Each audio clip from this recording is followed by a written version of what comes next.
బీసీలకు 42% reservation ఇవ్వాల్సిందేనని MLC కవిత demand చేశారు. కేవలం ప్రాంతీయ పార్టీలు మాత్రమే బీసీలకు న్యాయం చేశాయని తేల్చి చెప్పారు.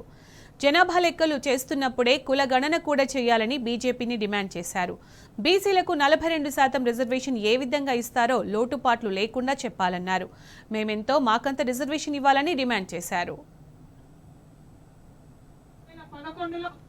కులగణన చేస్తామని చెప్పి మొదలుపెట్టిండ్రు. 4500 కోట్ల రూపాయలు ఖర్చు పెట్టిండ్రు, కులగణన చేసిండ్రు. కానీ ఆ రిపోర్ట్ మాత్రం ఇంతవరకు బయట పెట్టలే. ఎందుకోసం భయం? మనం ఎంతమంది ఉన్నామో తెలిస్తే అంత వాటా ఇవ్వాల్సి వస్తుందని భయం తప్పితే ఇంకొకటి ఏమీ లేదు. 4500 కోట్లు ఖర్చు పెట్టి సోనియమ్మ ఆ రిపోర్ట్ ఇవ్వకుండానే వెళ్ళిపోయింది. ఆ తర్వాత బీజేపీ ప్రభుత్వం 2014లో వచ్చింది. వచ్చిన తర్వాత బీజేపీ వాళ్ళు కూడా రిపోర్ట్ బయట పెట్టలే. బయట పెట్టకుండా ఇప్పుడు ఏమంటారు?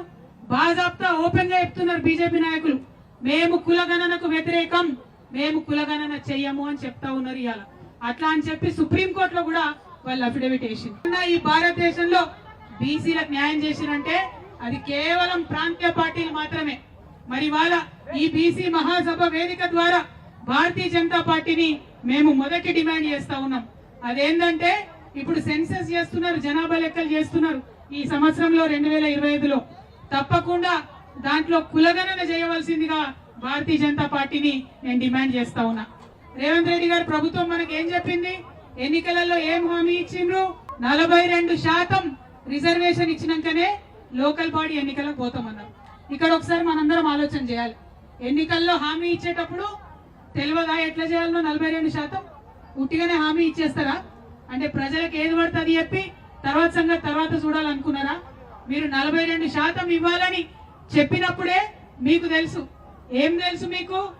మీకు ముందట కర్ణాటక ఫెయిల్యూర్ స్టోరీ ఉంది, బీహార్ ఫెయిల్యూర్ స్టోరీ ఉంది. దాని తర్వాత మీకు తెలుసు మొట్టమొదట డెడికేటెడ్ కమిషన్ వేయాలని తెలుసు. మహారాష్ట్రలో కూడా మీరు ఫెయిల్ అయిపోయినారు. ఈ వివరాలన్నీ కూడా మీకు తెలుసు. తెలిసి కూడా అధికారంలోకి వచ్చిన వెంటనే మొదటి నెలలనే బీసీ డెడికేటెడ్ కమిషన్ వేసేది ఉండే. మీరు 42% లోకల్ బాడీలో రిజర్వేషన్ ఇవ్వాలంటే అధికారంలోకి వచ్చిన నెల లోపలనే బీసీ డెడికేటెడ్ కమిషన్ వేయాల్సింది. వేయలేదు మీరు. మేము గుర్తు చేసినాం. తెలంగాణ జాగృతి నుండి జనవరి 26, 2024లో మేము రౌండ్ టేబుల్ సమావేశం పెట్టి మరీ గుర్తు చేసినాం. మీరు ఇస్తామన్నారు, మీరు డెడికేటెడ్ కమిషన్ వేయండి, మీరు ఇస్తామన్నారు, ప్రక్రియ ప్రారంభించండి అని. కానీ చేయలేదు. చేయకుండా మనందరం కూడా గొడవ చేసేంత వరకు, హైకోర్టు మొట్టికాయలు వేసేంత వరకు కూడా రేవంత్ రెడ్డి గారి ప్రభుత్వం బీసీ డెడికేటెడ్ కమిషన్ వేయలేదన్నటువంటిది వాస్తవం. ఇప్పుడు వేసిండ్రు, 2 నెలలైంది బీసీ డెడికేటెడ్ కమిషన్. కానీ ఈ లోపల ఏం చేసిండ్రు? లెక్కలు ఇంకో కమిషన్ పెడుతున్నది. అంటే ఇందులో కుట్ర ఏముంది? లెక్కలు ఒక కమిషన్ పెడుతున్నది, రిపోర్ట్ ఇంకో కమిషన్ ఇస్తున్నది. రేపు పొద్దున ఇది నిలబడుతుంది ఆ కోట్ల.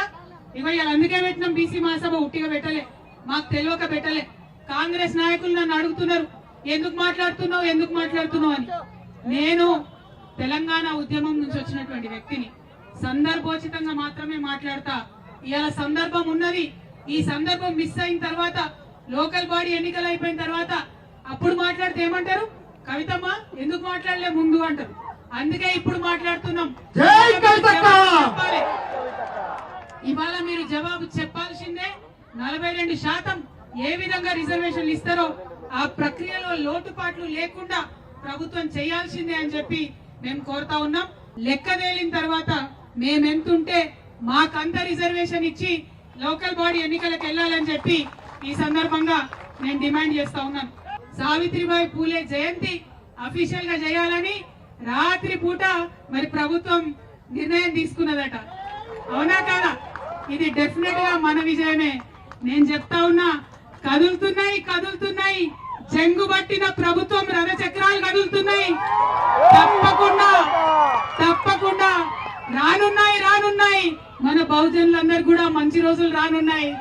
మనం ఇట్లనే ఉద్యమించాలి. ఉద్యమిస్తేనే చీకటి జీవితాల్లో సూర్యుడు ఉదయిస్తాడు. అంతే తప్పితే మామూలుగా రాదు. కాబట్టి ప్రభుత్వం దొంగ లెక్కలు, కాకి లెక్కలు కాకుండా నిజమైన లెక్కలు పెట్టి వాటా బీసీలకు ఇస్తామని వాగ్దానం చేసింది. ఇవ్వాలని మరొకసారి డిమాండ్ చేస్తూ